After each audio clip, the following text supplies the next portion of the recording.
بسم اللہ الرحمن الرحیم ومن الناس من یقول، اور لوگوں میں سے بعض وہ ہے جو کہتے ہیں آمنا باللہ، ہم ایمان لائے اللہ تعالیٰ پر، وبالیوم الآخر، اور آخرت کے دن پر، وما ہم بمؤمنین، اور نہیں ہے وہ ایمان لانے والے، یخادعون اللہ، دھوکہ دیتے اللہ تعالیٰ کو،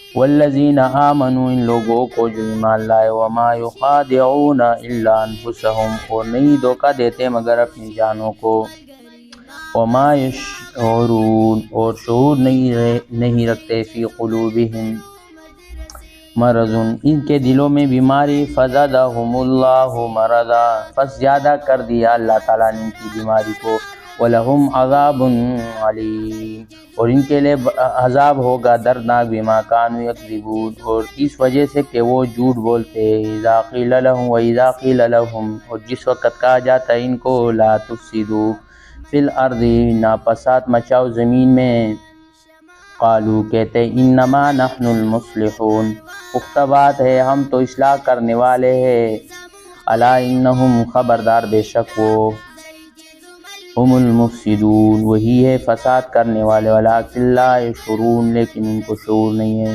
وَإِذَا قِيلَ لَهُمْ آمِنُوا، جس وقت کہا جاتا ہے ان کو ایمان لاؤ، کما آمن الناس، جیسے ایمان لائے لوگ، قالوا، کہتے ہیں، انؤمن، کیا ہم ایمان لائے، کما آمن السفہاء، جیسا کہ ایمان لائے بے وقوف، الا، خبردار، انہم ہم السفہاء، بے شک یہی ہے بے وقوف، ولکن لا یعلمون، اور لیکن وہ جانتے نہیں ہے، وَإِذَا لَقُوا الَّذِينَ آمَنُوا، جس وقت ملاقات کرتے ایمان والوں سے، قالوا آمنا، کہتے ہم بھی مومن ہے، وَإِذَا خَلَوْا إِلَى شَيَاطِينِهِمْ، جس وقت جاتے اپنے شیطانوں کی طرف، قالوا إِنَّ مَعَكُمْ، کہتے بے شک ہم تمہارے ساتھ، إِنَّا نَحْنُ الْمُسْتَهْزِئُونَ، پختہ بات ہے ہم تو مومنوں سے مذاق کرتے ہیں، اللہ یستہزئ بہم، اللہ تعالیٰ ان کو استہزاء کا بدلہ دے گا، وَيَمُدُّوهُمْ، اور ان کو مہلت دیتا ہے، فی طغیانہم، اپنے سرکشی میں، یعمہون، اور سرگردہ اور حیران پھرتے ہیں۔ سورۃ فاتحہ میں اللہ جل شانہ نے ہدایت کا سوال کیا تھا اللہ جل شانہ سے، اہدنا الصراط المستقیم، جو اللہ تعالیٰ نے قبول فرما لیا، ہدایت عطا کر دی، اور فرمایا ذالک الکتاب لا ریب فیہ ھدی للمتقین، اس کتاب میں کوئی شک شبہ نہیں ہے، اور یہ پرہیزگاروں کے لیے ہدایت ہے۔ ہدایت نامے کو قبول کرنے اور نہ کرنے کے بارے میں تین گروہ ہیں،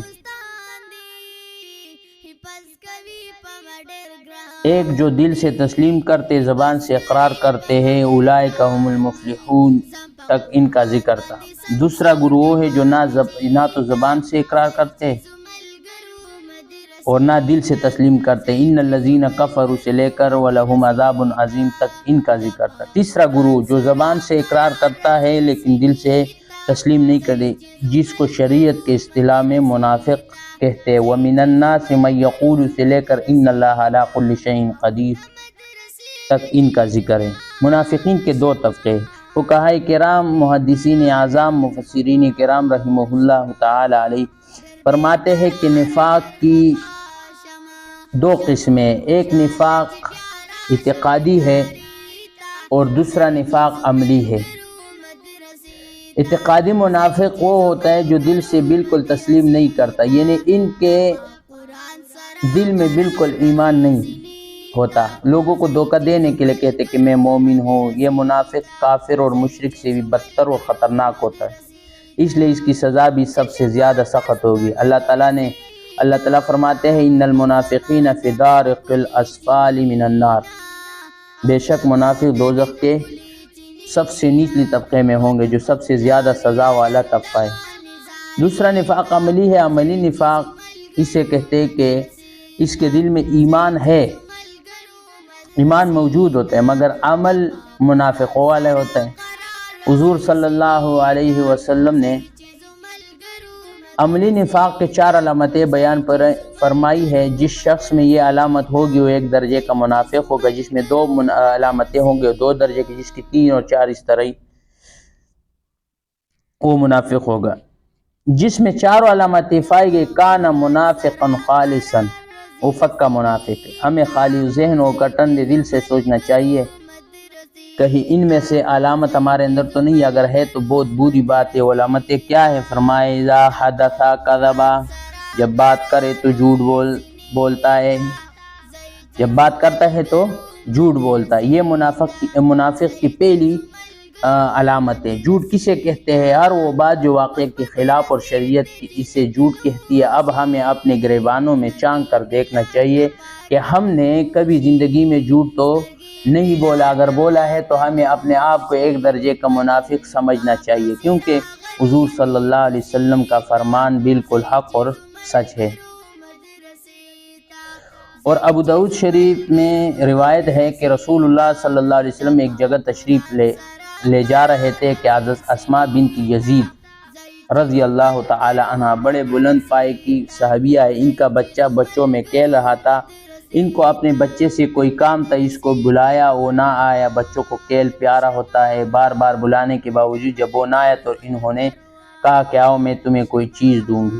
یہ بچے کو لالچ دیا تو وہ بچہ آ گیا، حضور صلی اللہ علیہ وسلم کھڑے ہو گئے کہ بچے کو کوئی چیز دیتی ہے کہ نہیں۔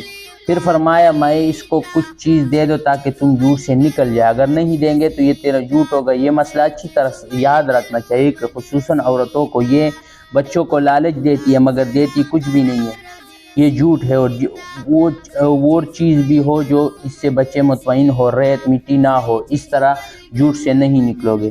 اور ہمارے اللہ تو یہ ہے کہ جھوٹ بول کر جھوٹ سے نفرت ہی ختم ہو گئی، اور ہے ہم پکے مومن، ہونٹوں کے پاس فرشتے ہوتے اللہ تعالیٰ کی طرف سے، ان کی ذمہ ڈیوٹیاں ہے کہ کوئی درود شریف پہنچانے پر مقرر ہے، کوئی سبحان اللہ الحمدللہ پہنچانے والا ہے، مگر جھوٹ کی اتنی بدبو ہوتی ہے کہ جب کوئی آدمی جھوٹ بولتا ہے تو فرشتے 1 میل دور بھاگتا ہے، لہذا جھوٹ سے بچنا چاہیے۔ منافق کی دوسری نشانی فرمایا اذا وعد خلف، جب وعدہ کرتا ہے تو خلاف ورزی کرتا ہے۔ اذا عہد غدر، جب وہ معاہدہ کرتا ہے تو غداری کرتا ہے۔ وعدہ اور معاہدے میں فرق ہے کہ جب کسی سے انفرادی طور پر وعدہ ہو تو وعدہ کہلاتا ہے، جو جماعتی شکل میں یا قومی شکل میں یا حکومتی سطح پر کسی سے کوئی بات طے کی جائے تو ان کو معاہدہ کہتے ہیں۔ وعدہ اور معاہدے کے خلاف ورزی کرنا یہ بھی منافق کی علامت ہے۔ آج اس وقت دنیا میں جتنے بھی حکومتیں ہیں ساری اس مد میں ہے کہ اللہ ماشاء اللہ کہ ان کا ظاہر کچھ ہے اور باطن کچھ۔ اعلان قرآن کریم میں ان العہد کان مسئولا، وعدے کے بارے میں سوال ہوگا، لہٰذا وعدہ کس سے کرو تو سوچ سمجھ کر کرو کہ میں ان کو پورا بھی کر سکوں گا کہ نہیں۔ اگر پورا نہیں کر سکتے تو وعدہ کرو ہی نہ، اور اگر کسی سے وعدہ کر لیا تو اسے پورا کرو۔ البتہ ایک صورت یہ بھی ہے کہ جس وقت وعدہ کیا تھا اس وقت نیت اور ارادے اس کو پورا کرنے کا تھا، مگر بعد میں کوئی ارادہ پیش آ گئے تو الگ بات ہے۔ اچھا، منافق کی تیسری نشانی فرمائے اذا اؤتمن الخان، جب ان کے پاس امانت رکھی جائے تو خیانت کرتے ہیں۔ پھر امانت کی کئی قسمیں ہیں، علم بھی امانت ہے۔ علمی خیانت یہ ہے کہ لوگوں کو صحیح بات نہیں بتاتا، غلط باتیں بتاتا ہے۔ مشورہ امانت ہے، مشورے میں خیانت یہ ہے کہ جب کوئی شخص تمہارے سے مشورہ طلب کرتا ہے تو تم اسے مشورہ نہیں دیتے، غلط رائے دیتے ہو۔ جب کوئی مشورہ طلب کرے تو اسے صحیح رائے دو۔ بات بھی امانت ہوتی ہے۔ حدیث پاک میں آتا ہے کہ جب کوئی آدمی مجلس میں ادھر ادھر دیکھ کر بات کرے تو سمجھ جاؤ کہ یہ بات اس کی امانت ہے۔ اس مجلس میں بات باہر کسی سے نہیں کرنی۔ مال بھی امانت ہے، وہ مالی خیانت یہ ہے کہ اس میں کچھ خرچ کرے یا اس کو تبدیل کرے۔ فقہائے کرام رحمہ اللہ نے لکھا ہے اگر کسی نے درہم یا دینار کا تیلہ کسی کے پاس امانت رکھا، درہم چاندی کے سکوں کو کہتے ہیں اور دینار سونے کے سکے کو کہتے ہیں، پہلے زمانے میں لوگ یہ تیلیوں میں رکھتے تھے، تو اگر وہ تیلہ کسی کے پاس امانت رکھا اور اس کا منہ جس دھاگے سے باندھا ہوا ہے وہ دھاگا میلا ہو گیا تو یہ شخص اس دھاگے کو بدلنے کا مجاز نہیں، رقم کو چھیڑنا تو درکنار، اگر اس دھاگے کو بدلے گا تو یہ بھی خیانت ہے۔ منافق کی چوتھی نشانی ہے اذا خاصم فجر، جب کسی سے جھگڑا کرتا ہے تو گالیاں دیتا ہے۔ یاد رکھنا آج کے معاشرے میں ہم نے تو منافق کو بھی پیچھے چھوڑ دیا ہے، کیونکہ وہ تو جب لڑتا ہے تو گالیاں دیتا ہے اور ہم تو ہنسی مذاق میں گالیاں دیتے۔ جس طرح پہلے نیک لوگوں کی زبان سے سبحان اللہ نکلتا تھا، اس طرح ہماری زبان سے گالیاں نکلتی ہے، چھوٹوں کو، بڑوں کو، یہاں تک کہ گدھوں اور مرغیوں کو گالیاں دیتے ہیں۔ تو آپ صلی اللہ علیہ وسلم منافق کی یہ 4 نشانی بیان فرمائی کہ اگر کسی بدبخت میں یہ 4 علامات پائی جاتی ہے تو وہ پکا منافق ہے۔ اللہ جل شانہ نے قرآن کریم میں بھی منافق کے کچھ علامتیں بیان فرمائی ہے، فرمایا وَإِذَا قَامُوا إِلَّا الصَّلَاةِ قَامُوا کُسَلَّىٰ، جب نماز کے لیے کھڑے ہوتے تو سستی کرتے، لہٰذا اگر کوئی شخص نماز کے لیے کھڑا ہونے میں سستی کرتے تو سمجھ لینا چاہیے کہ اس میں نفاق کی علامت ہے۔ اور یہ بھی فرمایا وَلَا يَذْكُرُونَ اللَّهَ إِلَّا قَلِيلًا، منافق اللہ تعالیٰ کا ذکر بہت کم کرتے، نالوں کے پیچھے پڑے رہے، کھیلوں میں مشغول رہیں گے، یعنی وہ سارے کام ہوں گے مگر اللہ تعالیٰ کی ذکر کے لیے وقت نہیں ہے۔ یہ منافق کی موٹی موٹی علامتیں ہیں۔